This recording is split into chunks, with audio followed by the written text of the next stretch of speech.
takomillashuvi sud huquq islohotlarining tarkibiy qismidir mavzuida davra suhbati o'tkazildi. Unda advokatura tizimiga oid qonun hujjatlarini yanada takomillashtirish masalalari muhokama qilindi. Tafsilotlar dasturimizdan o'rin olgan dastlabki lavhada.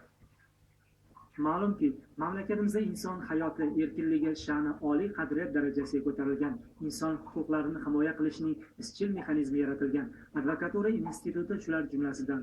Davlatimiz rahbarining 2008-yil may oyida qabul qilingan O'zbekiston Respublikasida advokatura institutini yanada isloh qilish chora-tadbirlar to'g'risidagi farmoni inson huquqlarini himoya qilish mexanizmini yanada takomillashtirishda muhim o'rin tutmoqda. Mazkur farmon asosida advokatura instituti takomillashtirilishi munosabati bilan O'zbekiston Respublikasining ayrim qonun hujjatlariga o'zgartish va qo'shimchalar kiritish to'g'risidagi qonun ham qabul qilindi.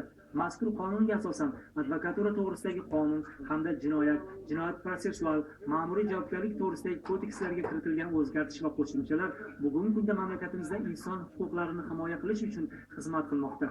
Davra suhbatida O'zbekiston Adolat sotsial-demokratik partiyasi saylovoldi dasturida fuqarolarning qonuniy manfaatlarini ta'minlash masalalari partiyaning ustuvor vazifalari sifatida belgilangan va bu borada huquq tartibot organlari, shuningdek advokatura instituti bilan izchil hamkorlik qilib kelinayotgani alohida ta'kidlab o'tildi.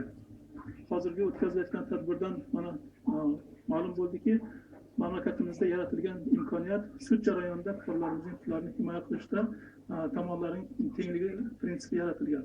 Shundan bir qatorda bugungi kunda advokatura institutini yanada takomillashtirish, fuqarolarimizning huquqlarini himoya qilishning ishonchli mexanizmlarini yanada takomillashtirish zarurati bor. Bugungi takliflardan, tavsiyalardan kelib chiqib turib, soha mutaxassislarining, bevosita advokatlarning tavsiyalaridan kelib chiqib turib, kelgusida advokatura to'g'risidagi O'zbekiston Respublikasi qonunini yanada takomillashtirish yuzasidan qonun loyihalarini ishlab chiqishni maqsad qilib oldik.